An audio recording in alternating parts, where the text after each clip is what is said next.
La non autosufficienza per persone anziane e fragili a Verona e nel Veneto sta diventando una questione seria, un fenomeno preoccupante, in crescita dal punto di vista dei numeri in gioco negli ultimi anni e che le sigle sindacali dei pensionati veronesi hanno voluto rimarcare nel convegno dal titolo Non autosufficienza a Verona, emergenza silenziosa tra carenze e diseguaglianze, che si è tenuto a fine maggio presso la sala conferenze del Paganini Center a Verona. SPCGL, FNP, CISL e Will Pensionati si sono ritrovati insieme dopo un anno esatto dall'incontro presso l'Hotel San Marco del maggio 2024 per presentare alle istituzioni regionali e locali i risultati della ricerca aggiornata sui posti letto per persone non autosufficienti nei centri servizi anziani del Veneto, che sono attualmente 36.712, di cui 6.327 nella US9 Scaligera, con una lista di attesa nella sola provincia di Verona di 2.800 persone, un dato che fino a qualche anno fa era stazionario sulle 300 unità.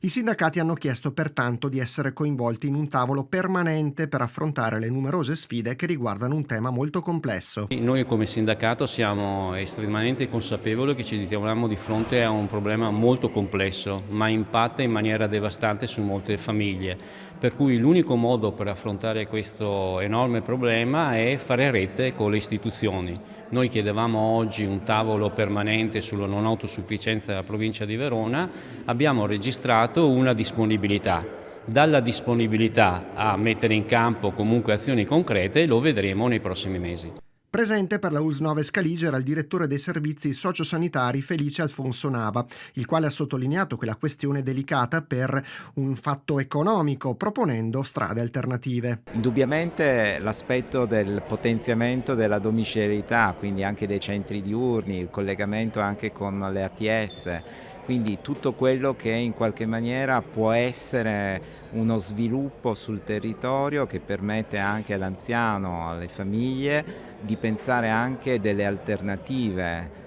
diverse da quello che possono essere le RSA, i centri servizi. Critica la segretaria generale della FNP CISL Viviana Fraccaroli. Quello che è mancato certamente è stato una ponderata programmazione sia di medici di base, sia di infermieri, personale sanitario, e queste cose non sono venute da un giorno all'altro, cioè non è che 2 anni fa eravamo al top, sono anni che si continua a insistere su questo problema e sono anni che nessuno le risolve dall'alto. Adesso pensiamo che mettendoci insieme magari formeremo una specie di comitato in difesa degli anziani. Disponibile a un confronto sul tema anche Flavio Pasini, presidente del Comitato dei Sindaci, presidente della provincia di Verona e sindaco di Nogara. Quella è sempre alla base di tutto, il dialogo è quello che ha contraddistinto sempre il nostro modo di agire, quindi oggi abbiamo visto delle slide, dei numeri, abbiamo visto delle situazioni di emergenza che un po' conoscevamo già perché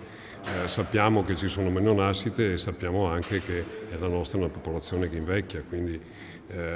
la scommessa di adesso, ed è un po' quello che è emerso anche durante questo interessantissimo convegno, è che non si può rimanere fermi al 15% di popolazione anziana, bisogna pensare che abbiamo superato abbondantemente il 30% e quindi bisogna che ci attrezziamo per andare incontro a queste nuove esigenze. Questo è quello che appunto ci siamo detti e questo è quello che dobbiamo affrontare tutti assieme. Sotto accusa le strutture e gli enti gestori, se si pensa che le rette mensili medie sono aumentate sensibilmente negli ultimi anni, arrivando a Verona a una media di 66 euro al giorno con impegnativa e a quasi 95 euro senza impegnativa. Le strutture devono gestire una situazione di delle risorse pubbliche che non aumentano, rimangono stabili, ma un aumento non solo dei costi, ma della domanda, delle esigenze dei nostri ospiti, della qualità che dobbiamo garantire, dei costi del personale che aumentano. Quindi senza le risorse economiche non riusciamo a programmare nulla di nuovo e diventa un gatto che si morde la coda. Dall'altra parte non c'è nemmeno un'attenzione normativa, c'è una questione di riforma delle IPAB che si trascina da 20 anni nel Veneto ed è una delle pochissime regioni che non ha ancora provveduto, nonostante le continue promesse, e noi siamo quindi qui a dover gestire una situazione che sta diventando ingestibile. Soddisfatto dell'apertura istituzionale che c'è stata durante il convegno, Gianluigi Meggiolaro della UIL Pensionati. Insomma, ho sentito anche le risposte e le proposte del dottor Pasini che ci fanno fare un passo in avanti, certamente insomma, su questo punto di vista. Poi la realtà rimane molto complessa, però bisogna lavorarci, come è stato detto anche nella tavola rotonda.